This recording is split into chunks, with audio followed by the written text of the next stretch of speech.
Hi friends, എല്ലാവർക്കും നമസ്കാരം. എല്ലാവർക്കും സുഖമെന്ന് വിശ്വസിക്കുന്നു. ഞാനിവിടെ സുഖമായിട്ടൊക്കെ ഇരിക്കണം.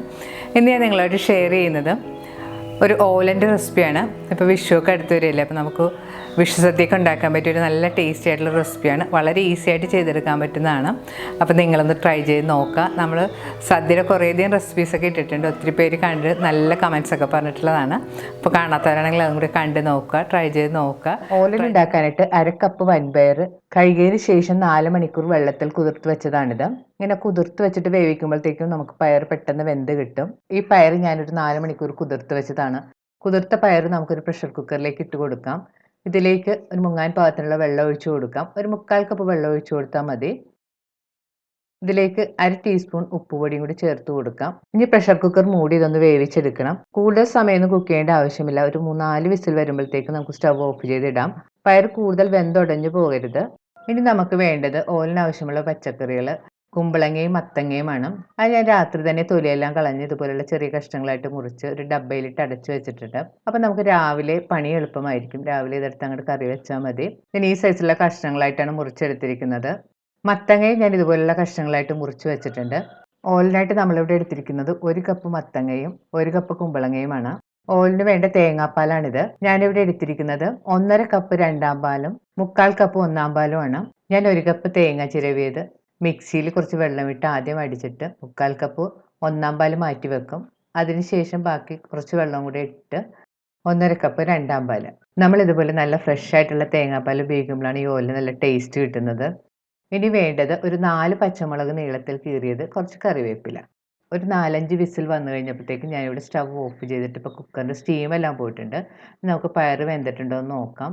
ഇപ്പോൾ പയർ നല്ല പാകത്തിൽ വെന്ത് വന്നിട്ടുണ്ട്. ഒട്ടും വെന്തൊന്നും ഉടഞ്ഞു പോയിട്ടില്ല. ഇനി നമുക്കിത് മാറ്റി വെക്കാം. കഷ്ണങ്ങളാക്കി വെച്ചിരിക്കുന്ന മത്തങ്ങയും കുമ്പളങ്ങയും നമുക്കൊരു പാനിലേക്ക് ഇട്ട് കൊടുക്കാം. ഇതിലേക്ക് എടുത്ത് വെച്ചിരിക്കുന്ന 1/2 കപ്പ് 2-ാം പാൽ ഒഴിച്ചു കൊടുക്കണം. ഇനി ഇതൊന്ന് സ്റ്റവിൽ വെച്ച് നന്നായിട്ട് വേവിച്ചെടുക്കണം. ഇപ്പോൾ ഇത് നന്നായിട്ട് തിളച്ച് വന്നിട്ടുണ്ട്. ഇനി നമുക്ക് പാനൊന്ന് മൂടി വെച്ച് സ്റ്റവ് ഒരു മീഡിയം ഫ്ലെയിമിൽ വെച്ചൊന്ന് കുക്ക് ചെയ്തെടുക്കണം.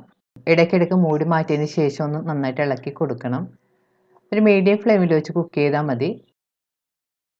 മത്തങ്ങയും കുമ്പളങ്ങയും ഒരു പകുതി വേവായിട്ടുണ്ട്. ഈ സമയത്ത് നമുക്കിതിലേക്ക് നീളത്തിൽ മുറിച്ച് വെച്ചിരിക്കുന്ന പച്ചമുളകും കറിവേപ്പിലയും കൂടി ചേർത്ത് കൊടുക്കാം. അപ്പോൾ ചേർത്ത് വീണ്ടും ഒന്ന് നന്നായിട്ട് മിക്സ് ചെയ്ത് കൊടുക്കണം. വീണ്ടും പാൻ മൂടി വെച്ച് കുറച്ച് സമയം കൂടി കുക്ക് ചെയ്യണം. ഇനി നമുക്ക് മൂടി ഒന്ന് മാറ്റി നോക്കാം. ഇപ്പോൾ കഷ്ണങ്ങളൊക്കെ പാകത്തിന് വെന്ത് വന്നിട്ടുണ്ട്. ഇനി നമുക്കിതിലേക്ക് ആവശ്യത്തിനുള്ള ഉപ്പ് ചേർത്ത് കൊടുക്കാം. ഉപ്പ് ചേർക്കുമ്പോൾ പ്രത്യേകം ശ്രദ്ധിക്കണം. നമ്മൾ വൻപയറിൽ ഉപ്പിട്ട് വേവിച്ചിട്ടുള്ളതാണ്. അപ്പോൾ കുറച്ച് ഉപ്പ് ചേർത്തിട്ട് ആവശ്യമുണ്ടെങ്കിൽ പിന്നീട് ചേർത്ത് കൊടുത്താൽ മതി.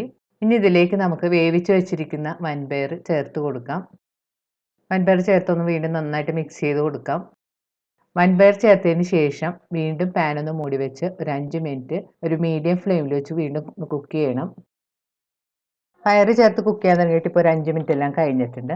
ഇപ്പോൾ കഷ്ണങ്ങളിലെ തേങ്ങാപ്പാലൊക്കെ കുറച്ച് വറ്റി വന്നിട്ടുണ്ട്. കുറച്ചൊരു കുറുകിയിരിക്കുന്ന പാകമായിട്ടുണ്ട്. ഈ സമയത്ത് നമുക്കിതിലേക്ക് എടുത്തു വെച്ചിരിക്കുന്ന 1-ാം പാൽ ചേർത്ത് കൊടുക്കാം. 1-ാം പാൽ ചേർത്ത് കഴിഞ്ഞാൽ നന്നായിട്ട് മിക്സ് ചെയ്ത് കൊടുക്കാം. 1-ാം പാൽ ചേർത്ത് കഴിഞ്ഞാൽ നമ്മൾ പ്രത്യേകം ശ്രദ്ധിക്കേണ്ടത് പിന്നീട് കറി കൂടുതൽ തിളക്കേണ്ട ആവശ്യമില്ല. ഒന്ന് തിളച്ച് വരുമ്പോഴത്തേക്ക് നമുക്ക് സ്റ്റവ് ഓഫ് ചെയ്താൽ കൊടുത്താൽ മതി. അവസാനം നമുക്കിതിൻ്റെ മുകളിലേക്ക് കുറച്ച് പച്ച വെളിച്ചെണ്ണ ഒഴിച്ചു കൊടുക്കാം. ഞാനിവിടെ ഒരു ടേബിൾ സ്പൂൺ വെളിച്ചെണ്ണ ഒഴിച്ചു കൊടുത്തിട്ടുണ്ട്. വെളിച്ചെണ്ണ ചേർത്തിട്ട് നന്നായിട്ട് മിക്സ് ചെയ്ത് യോജിപ്പിക്കാം. ഇനി ഇതിൻ്റെ മുകളിലേക്ക് കുറച്ച് കറിവേപ്പിലയും കൂടെ നമുക്കൊന്ന് കൈ കൊണ്ട് 2ആയിട്ട് മുറിച്ചതിന് ശേഷം ഇട്ട് കൊടുക്കാം. വീണ്ടും നന്നായിട്ട് മിക്സ് ചെയ്ത് യോജിപ്പിക്കാം. ഇപ്പോൾ തന്നെ നല്ലൊരു മണമൊക്കെ വരുന്നുണ്ട് ആ വെളിച്ചെണ്ണയുടെയും കറിവേപ്പിലയുടെയും എല്ലാം. ഇപ്പോൾ നമ്മുടെ സദ്യ സ്പെഷ്യൽ ഓലൻ റെഡി ആയിട്ടുണ്ട്.